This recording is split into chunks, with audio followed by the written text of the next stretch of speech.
Why So Cold contains content that is graphic in nature. Listener discretion is advised. Why So Cold relies largely on police or news documents, eyewitness accounts, press conferences, and interviews. Every episode of Why So Cold is produced with respect to the victims, families, and communities involved.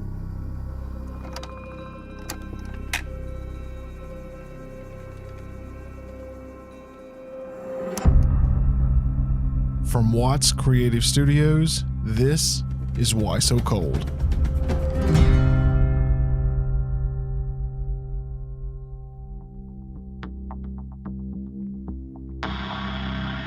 In December of 1985, a 28-year-old nurse named Debbie Wolfe left her shift at the hospital and headed back to her home, a small isolated cabin in the woods just outside Fayetteville, North Carolina. The next day, Debbie did not show up for work, nor answer her phone, which was highly unusual for her. Soon after, a search for the missing woman was launched. The end result of that search still baffles the public almost 40 years later. Debbie Wolfe was born on June 19, 1957 in Blytheville, Arkansas, to Jerry Wolfe and Jenny Edwards.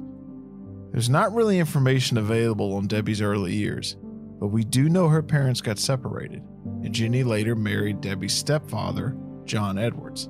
The mother and daughter always remained close. In 1985, Debbie was 28 years old and lived in a small, secluded cabin 7 miles outside of Fayetteville, North Carolina, together with her 2 dogs, Mason and Morgan, who she absolutely spoiled. The unassuming home was located about 100 yards from the main road, surrounded by tall Carolina pine trees and a small pond.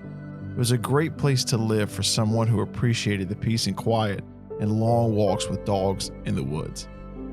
By that December, Debbie had been working as a nurse for about 2 years and was employed at the nearby Fayetteville Veterans Administration Hospital. Debbie appeared to be very well liked amongst her coworkers. She was an excellent employee and never missed a shift. The Christmas Eve of 1985, Debbie spent together with her family. Jenny had gotten her daughter a giant stuffed unicorn, and Debbie gave her mother a set of male and female novelty dolls. Based on the fact that Debbie also hired a stripper for her mother's 50th birthday, we can say the two really had a very fun and close relationship. On Christmas Day, Wednesday, December 25th, Debbie completed her shift at the hospital at 4 p.m. and left work, presumably heading home. The following day, something unprecedented happened. Debbie did not show up for her shift. And Debbie wasn't answering her telephone either. Her coworkers eventually informed Jenny that her daughter had not reported for duty. Jenny immediately began to worry something was seriously wrong, and she said, "The next morning, Debbie should have been at work. She had to be at work at 8. Debbie did not go to work. Debbie did not answer her phone. It wasn't like Debbie at all. She never missed work."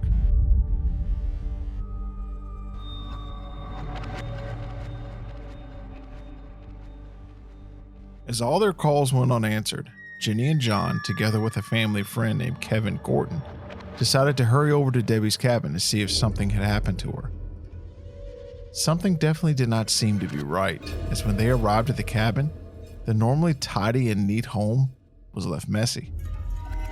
They said, "We looked around and we saw beer cans laying in the yard. Her dogs had not been fed.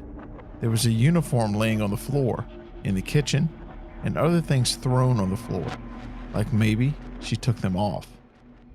In addition, Debbie's purse was not where she always kept it, under her bed. But one of the most bizarre details was a message on Debbie's answering machine recorded earlier that day. In the voicemail, a man, supposedly someone from the hospital, stated he was concerned about Debbie and hoped that she would not miss any more days at work. "Hey Deb, missed you here at work today. Just wondering how you doing.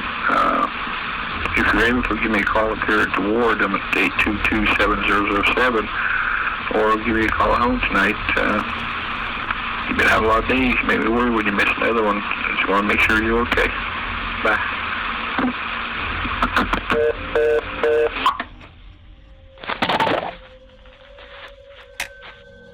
The message did not make any sense to Jenny. Jenny said, what concerned me about his message was that he said she had missed a lot of days of work, and she hadn't. In fact, she had only missed a few hours at work at the time that he put the message on the answer machine. The three continued to search outside the cabin and around the nearby pond, but there was no signs of Debbie. Finally, realizing they were not going to locate her by themselves, Jenny called the sheriff's office, but was told that a search could only start after Debbie had been missing for 3 days. However, for one reason or the other, it took the authorities 5 days to finally begin the search. Deputies went through Debbie's cabin and searched the grounds with the assistance of a bloodhound, but they found nothing at all. Weirdly, nobody took a good look at the pond. Captain Jack Watts of the Cumberland County Sheriff's Department justified the decision, saying, I think it was mentioned that they had already looked in the pond. There was no use for us to look in the pond, so I don't think we did a dive of the pond or a complete search of the pond on that day.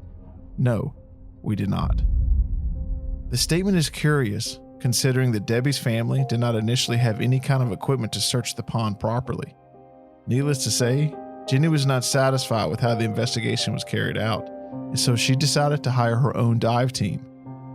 On January 1st, 1986, Kevin Gorton's friend, Gordon Childress, entered the freezing cold pond looking for any possible clues. It didn't take long for him to spot 2 sets of footprints pressed into the thick mud, in addition to what appeared to be drag marks. Gordon kept following the marks, and just a moment later, he found Debbie. The woman's body was inside what looked like a burn barrel, about 30 feet from the bank in 5.5 feet of water. After this sad discovery, police were called to the scene.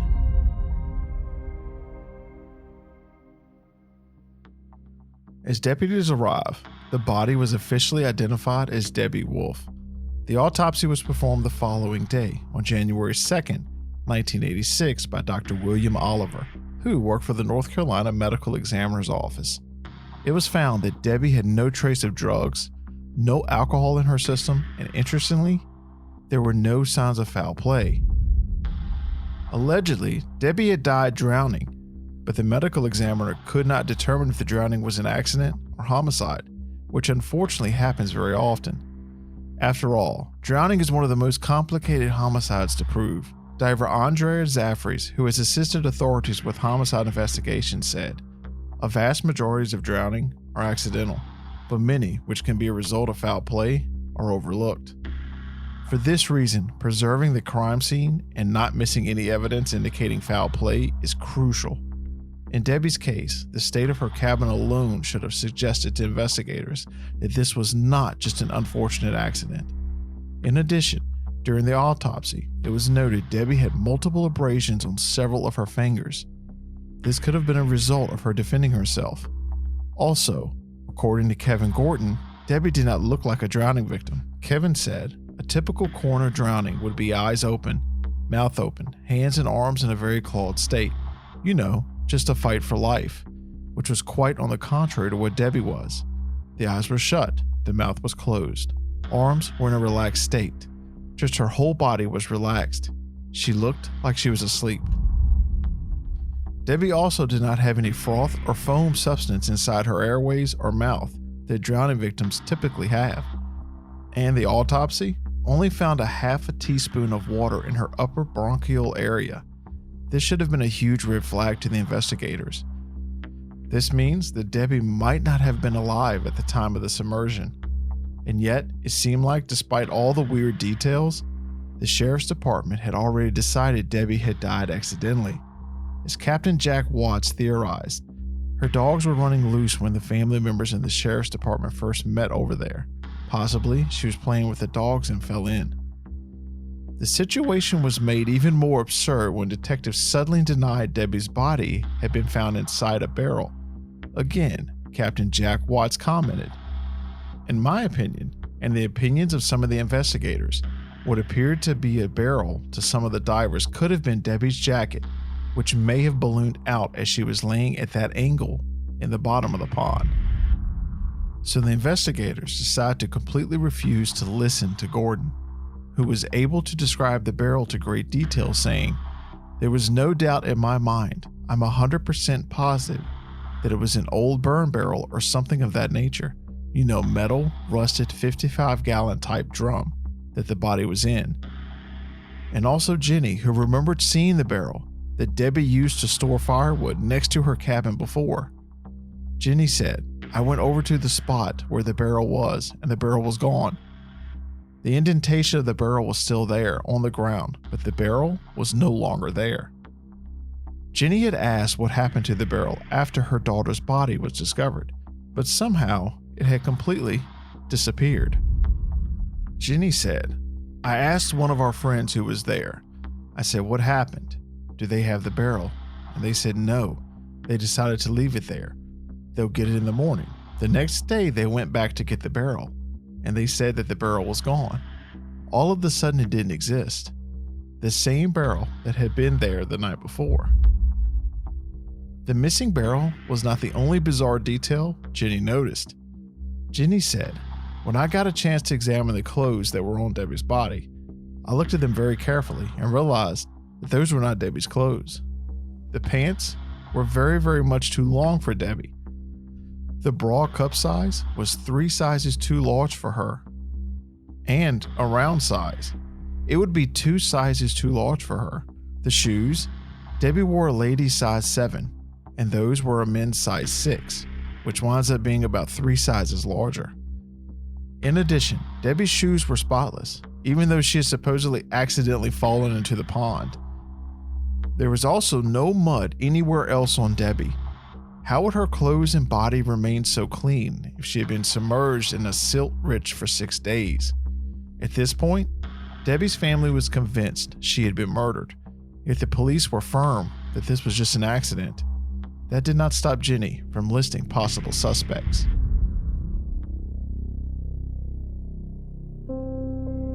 According to Debbie's mother, her daughter was responsible for coordinating the hospital volunteers as part of her work, and one person caused trouble.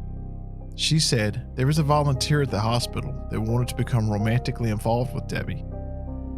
Debbie discussed this with everyone, including him, and told him that she would be his friend but nothing else.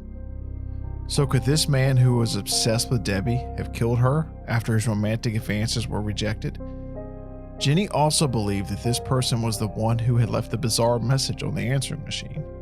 However, according to Captain Watts, this man was also investigated and ruled out as a suspect. Captain Watts said, "Anyone that the family requested that we talk to for an interview, we tried to interview.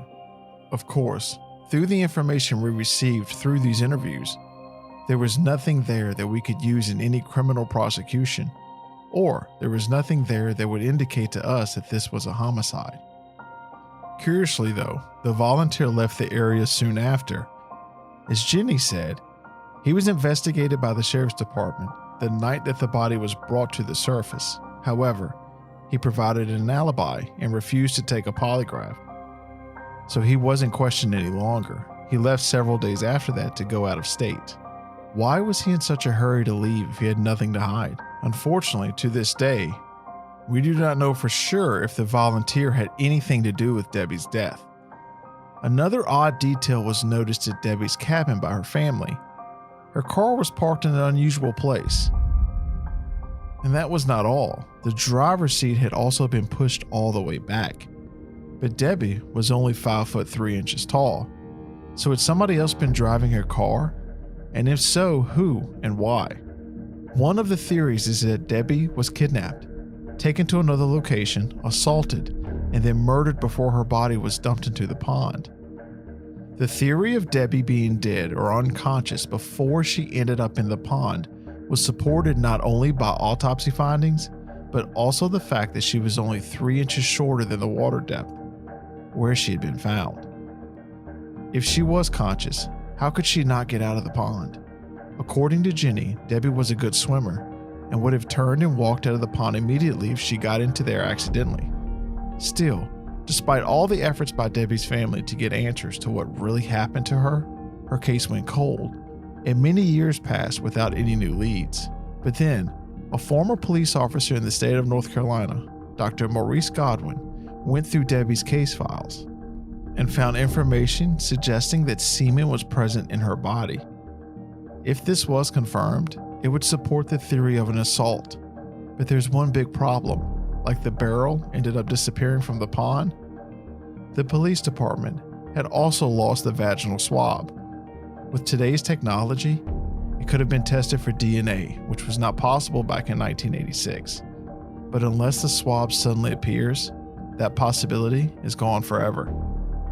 Sadly, after almost 20 years of tireless work, Jenny Edwards passed away in 2002, never finding out what really happened to her daughter. Until the very end, she believed someone out there could help solve the case. Jenny said, "There are people out there who know what happened to Debbie, and I'm hoping that they will come forward and finally say something." She was loved by very, very many people. Still, to this day, authorities see Debbie Wolfe's death only as a tragic accident, and her case is officially closed, even though police largely mishandled it from the start. So unless new evidence emerges, it is unfortunately very likely we will ever know the whole truth of what happened at that remote cabin on Christmas Day in 1985. This has been an episode of Why So Cold. For the source material used in this episode, along with photos and discussion boards, visit whysocold.com.